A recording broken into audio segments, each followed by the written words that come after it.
आदि शंकराचार्य के बारे में कई ग्रंथ लिखे गए हैं। इनमें से ही एक ग्रंथ शंकराचार्य विजयविलास में शंकराचार्य के जन्म के संबंध में उल्लेख मिलता है कि इनका जन्म भारत के केरल राज्य के आद्य शहर में हुआ था।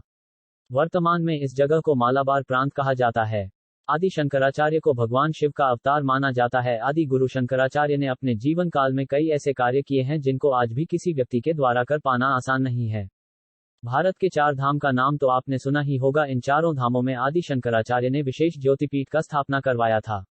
ज्योतिपीठ के नाम है श्रृंगेरी शंकराचार्य पीठ, पश्चिम द्वारका शारदा मठ, पूर्व जगन्नाथपुरी में गोवर्धन पीठ तथा द्वारका धाम का ज्योतिपीठ शामिल है। शंकराचार्य मंदिर जम्मू और कश्मीर राज्य के श्रीनगर शहर में डल झील के पास शंकराचार्य पर्वत पर स्थित है। यह मंदिर समुद्र तल से 1100 फीट की ऊंचाई पर स्थित है। शंकराचार्य मंदिर को तख्त-ए-सुलेमान के नाम से भी जाना जाता है। यह मंदिर कश्मीर स्थित सबसे पुराने मंदिरों में से एक है। इस मंदिर का निर्माण राजा गोपादात्य ने 371 ई पूर्व में करवाया था। डोगरा शासक महाराजा गुलाब सिंह ने मंदिर तक पहुंचने के लिए सीढ़ियां बनवाई थी। इस मंदिर की वास्तुकला भी काफी खूबसूरत है। शिव का यह मंदिर करीब 200 साल पुराना है। जगत गुरु शंकराचार्य अपनी भारत यात्रा के दौरान यहां आए थे।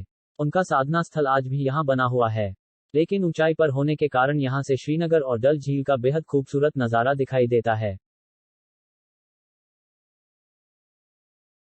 आपको बता दें कि आदि गुरु शंकराचार्य का जन्म शिवगुरु भट्ट और सुभद्रा भाई के घर हुआ था।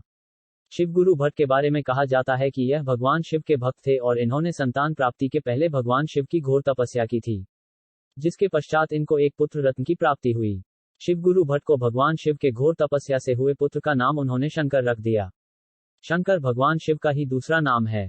शंकर शिवगुरु भट्ट के इकलौते पुत्र संतान थे। शंकर जिनका नाम आगे जाकर आदि गुरु शंकराचार्य हो गया। कहा जाता है कि शंकर ने अपने बाल अवस्था के 8 साल में ही संन्यास ग्रहण कर लिया। शंकर द्वारा उठाया गया यह कदम वास्तव में अविश्वसनीय था। इससे पहले शंकराचार्य जब 3 वर्ष के थे तब उनके पिताजी का देहांत हो गया था। शंकर अपने माता के साथ अकेले रहता था। शंकर के संन्यास ग्रहण करने के पीछे एक दिलचस्प कथा मिलती है। कथा के अनुसार कहा जाता है कि शंकर की मां सहोदरा ने अपने पुत्र शंकर को संन्यास ग्रहण करने की आज्ञा नहीं दे रही थी। बिना माता की आज्ञा के शंकर संन्यास ग्रहण नहीं कर सकता था। घटना उस दिन की है जब शंकर नदी किनारे बैठा था। तब वहां पर उसकी मां भी थी। कहा जाता है कि उसी क्षण शंकर का पैर मगरमच्छ ने पकड़ लिया। शंकर इस घटना से भयभीत नहीं हुआ, बल्कि उसने इस घटना का फायदा उठाया और अपने माता से कहा कि मां, अगर आप संन्यास ग्रहण करने की आज्ञा प्रदान नहीं करेंगे तो यह मगरमच्छ मुझे खा जाएगा।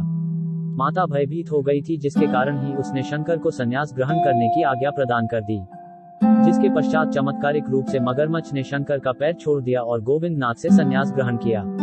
इसके पश्चात गुरु शंकराचार्य ने केवल 32 वर्ष की आयु में ही तमाम सामाजिक कार्यों को पूर्ण करके 476 BC स्वर्गवासी हो गया।